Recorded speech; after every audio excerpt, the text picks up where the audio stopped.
श्री गुरु तेग बहादुर साहिब के 350वें शहीदी दिवस को समर्पित पंजाब सरकार की श्रद्धा और सत्कार से भरपूर पहल। पंजाब के 23 जिलों में गुरु साहिब के जीवन और बलिदान को दर्शाते light and sound show Srinagar, Gurdaspur, Faridkot और तख्त श्री दमदमा साहिब, तलवंडी साबो से अनंतपुर साहिब तक 4 महान नगर कीर्तन तथा 23, 24 और 25 नवंबर को अनंतपुर साहिब में होने वाले भव्य समागमों में मुख्यमंत्री सरदार भगवंत सिंह जी मान की ओर से सभी को नतमस्तक होने का हार्दिक अनुरोध। आइए अपनी अटूट श्रद्धा और सत्कार के साथ इन समागमों का हिस्सा बने।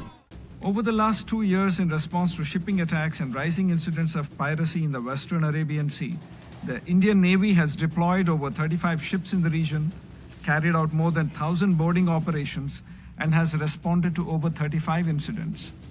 The credible and swift actions of the Indian Navy have saved more than 520 lives, irrespective of nationality. तो ये बयान सुना ना आपने। ये बयान है 193 देशों के सामने भारत का समुद्री डकैती की घटनाओं के जवाब से लेकर 35 से अधिक जहाजों की तैनाती से लेकर 1000 से अधिक बोर्डिंग ऑपरेशन से लेकर 520 से अधिक लोगों की जान बचाने और राष्ट्रीय सुरक्षा की पूरी बातचीत तक। ये बयान है संयुक्त राष्ट्र में भारत के परमानेंट प्रतिनिधि हरीश जी का। उन्होंने यूएन में जिस तरह से दहाड़ लगाई और बताया कि भारतीय नौसेना अरब सागर में किन किन खतरों से निपटती है और दुनिया के लिए भारत की नौसेना का महत्व कितना बड़ा है। अब आगे उन्होंने क्या कुछ कहा, जरा ध्यान से सुनिए।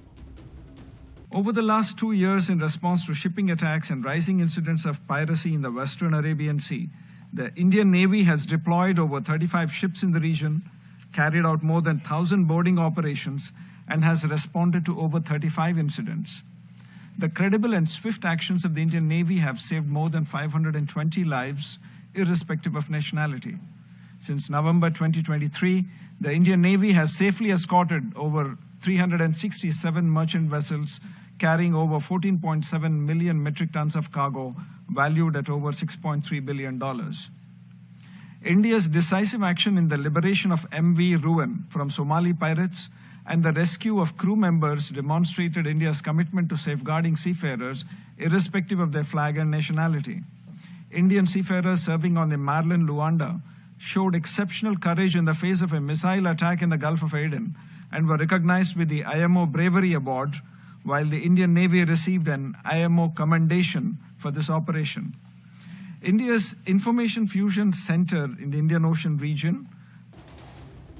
खैर, कुल मिलाकर भारतीय नौसेना की ताकत, समुद्री सुरक्षा और भारत के द्वारा उठाए गए महत्वपूर्ण कदम ये बता रहे हैं कि भारत ने पिछले 2 सालों में पश्चिमी अरब सागर में बढ़ते हमलों और समुद्री डकैती के सामने किस तरह से अपने युद्धपोत तैनात किए और बोर्डिंग ऑपरेशंस किए। अब आपका क्या कुछ कहना है? जिस तरह से यूएन में भारत ने दहाड़ लगाई, उसे लेकर कमेंट कर जरूर बताएं। जय हिंद।